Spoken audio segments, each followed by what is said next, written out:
Every time you ask ChatGPT a question or stream a video, you're tapping into a machine that didn't exist 80 years ago. Data centers run the modern world. They're the invisible infrastructure behind every click, every search, every AI response. But where did they come from? The origin story starts in 1945 with a machine built for war. The ENIAC electronic numerical integrator and computer was the world's first data center.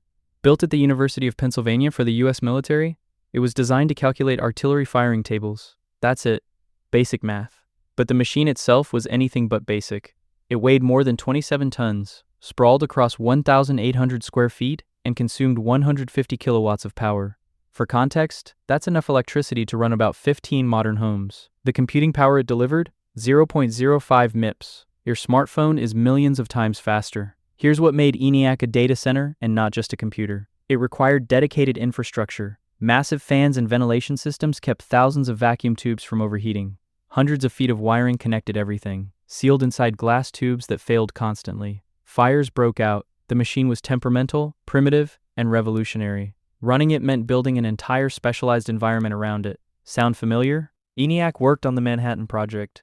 By 1947, President Truman directed the CIA to expand the technology. New facilities appeared at West Point, the Pentagon, and CIA headquarters during the 1950s. These weren't just computer rooms, they were fortified installations. Single door, minimal windows, military-grade security. The precedent was set. Data centers would always be critical infrastructure requiring environmental controls and physical protection. Then came the shift that changed everything. In 1954, Bell Labs built Tradic, the first transistorized computer. A year later, IBM launched its own transistor-based machine. It was half the size of vacuum tube systems and used 90% less power. Suddenly, computers could fit in office buildings instead of requiring dedicated bunkers.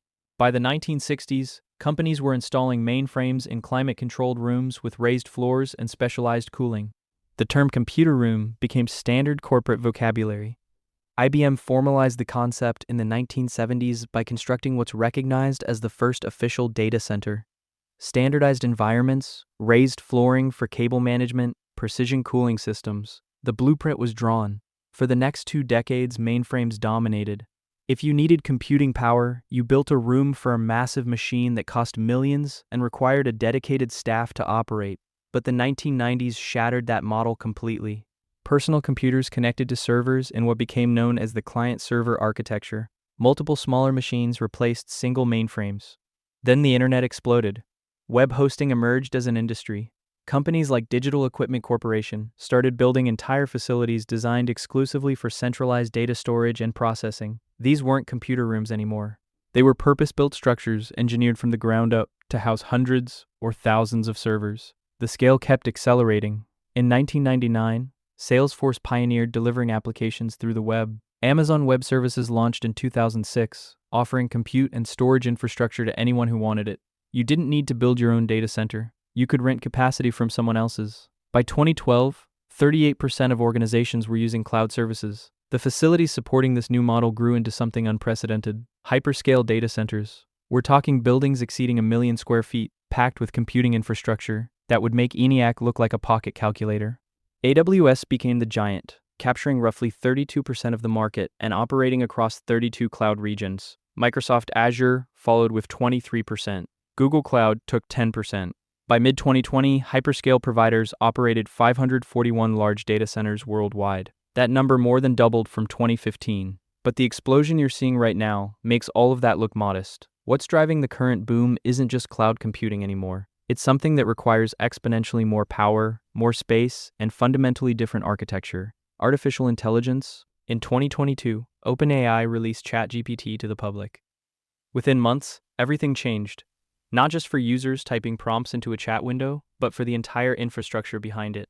AI doesn't run on the same hardware that streams your Netflix queue or stores your email. Training a large language model requires thousands of specialized graphics processing units working in parallel, burning through electricity at rates that would bankrupt a small city. By 2024, a new category emerged: AI data centers. Purpose-built facilities designed exclusively for accelerated computing at scales never attempted before. We're not talking about incremental growth. More than 135 hyperscale data centers came online in 2024 alone. Total capacity doubled in just 4 years, and projections show it doubling again before 2030. The numbers behind this expansion are staggering. Nearly 100 gigawatts of new capacity will be added between 2026 and 2030. Goldman Sachs expects demand to hit 92 gigawatts by 2027, a 17% annual growth rate. In the United States, quarterly spending on data center construction is projected at over $70 billion through 2028. The sector is experiencing what analysts call an infrastructure supercycle, requiring up to $3 trillion by 2030. Alphabet, Amazon, Microsoft, and Meta are planning to invest over $350 billion in data centers in 2025 alone. That climbs to $400 billion in 2026. These aren't expansions. They're entirely new campuses built on scales that defy comprehension. Meta's Louisiana facility spans more than 3,600 acres with 5 gigawatts of planned capacity. That's 4 million square feet of data center space designed to house hundreds of thousands of next-generation GPUs. Construction runs in phases from 2025 through 2030. The Stargate Frontier campus in Texas covers 1,200 acres with 1.4 gigawatts of power capacity, 10 hyperscale facilities totaling 3.7 million square feet. The initial infrastructure investment sits at $25 billion.